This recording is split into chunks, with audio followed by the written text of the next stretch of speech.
একজন নারীর মর্যাদা, একজন নারীর ইজ্জত, একজন নারীর সম্মান হলো একজন নারী যদি কোনো প্রকার তার স্বামীর বাড়িতে দিন মানার ক্ষেত্রে, দিন প্র্যাকটিস করার ক্ষেত্রে কোনো প্রকার দিন মানতে অসুবিধা হয়, তাহলে ওই নারী চাইলে খোলা তালাক চাইতে পারে। তার মানে আমাদের সমাজে প্রচলিত আছে নারীরা তালাক দিতে পারে না বা তালাক চাইতে পারে না, এটা হিন্দুয়ানি কালচার। যদি কোনো বাড়িতে কোনো মহিলা কোনো দিনদারিতার ক্ষেত্রে কোনো প্রকার ঘাটতি পায়, তাহলে অবশ্যই তার বাবার মাধ্যমে তার স্বামীর কাছে খোলা তালাক চাইতে পারে, কোনো সমস্যা নাই, খোলা তালাক অবশ্যই চাইতে পারে। কিন্তু যদি কোনো নারী আজকে দেখা যাচ্ছে সামান্য পান থেকে চুন খসে গেলেই তার স্বামীর কাছ থেকে তালাক নিয়ে বাবার বাড়িতে চলে যায়, মনে রাখার চেষ্টা করবেন শারঈ ওজর ব্যতীত যদি কোনো নারী তালাক চায় তাহলে ওই নারী জান্নাতে যেতে পারবে না।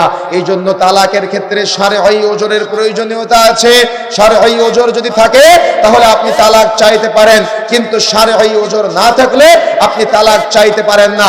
সমাজে প্রচলিত আছে তিনবার একসাথে তালাক বলে দিলেই মনে করে তালাক হয়ে গিয়েছে, তখন বিচ্ছেদ হয়ে যায়। সতীদাহ প্রথা আছে, বা দেখা যাচ্ছে ওই একজন নারীকে আর একজনের সাথে বিবাহ দিয়ে তারপরে আবার বাড়িতে নিয়ে আসে, যেটা হিল্লা প্রথা।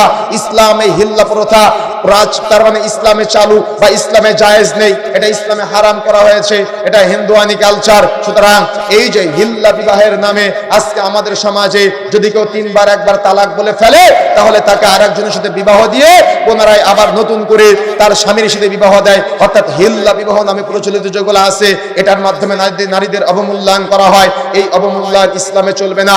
নারীদেরকে অবমূল্যায়ন করা হয়, স্বামী মারা গেলে স্ত্রীকে দেখতে দেওয়া হয় না, বা স্ত্রী মারা গেলে স্বামীকে দেখতে দেওয়া হয় না। অথচ ফাতিমা রাদিয়াল্লাহু তাআলা আনহা বলছেন, ফাতিমা রাদিয়াল্লাহু তাআলা আনহা কে আলী রাদিয়াল্লাহু তাআলা আনহু বলছেন, আমি যদি তোমার আগে মারা যাই তাহলে তুমি আমার গোসল দিবা। আরে তারা যদি এই কথা বলতে পারে, তো আজকে আমাদের সমাজের কাঠমোল্লারা, এক শ্রেণীর হুজুরেরা, তারা স্বামী মারা গেলে স্ত্রীকে দেখতে দেয় না, আর স্ত্রী মারা গেলে স্বামীকে দেখতে দেয় না। মনে রাখার চেষ্টা করবেন, ইসলামের সুমহান আদর্শ, ইসলামের সুমহান সিস্টেম হলো স্বামী মারা গেলে স্ত্রী গোসল দিতে পারে, স্ত্রী মারা গেলে স্বামী গোসল দিতে পারে।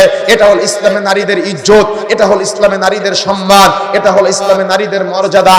অর্থাৎ স্বামী মারা গেলে স্ত্রী স্বামীকে গোসল দিতে পারে, আর স্ত্রী মারা গেলে স্বামী স্ত্রীকে গোসল দিতে পারে, কোনো সমস্যা নাই। কিন্তু আমাদের সমাজে হুজুরেরা বাধা দেয়, তাদের কোরআন হাদিসের জ্ঞান না থাকার কারণে। সুতরাং ইসলামে নারীকে যে মূল্যায়ন করেছে, আপনি কোরআন হাদিসের জ্ঞান না থাকার কারণে আপনি নারীকে অবমূল্যায়ন করতে পারেন না। তাহলে ইসলাম নারীকে এই পর্দার ক্ষেত্রে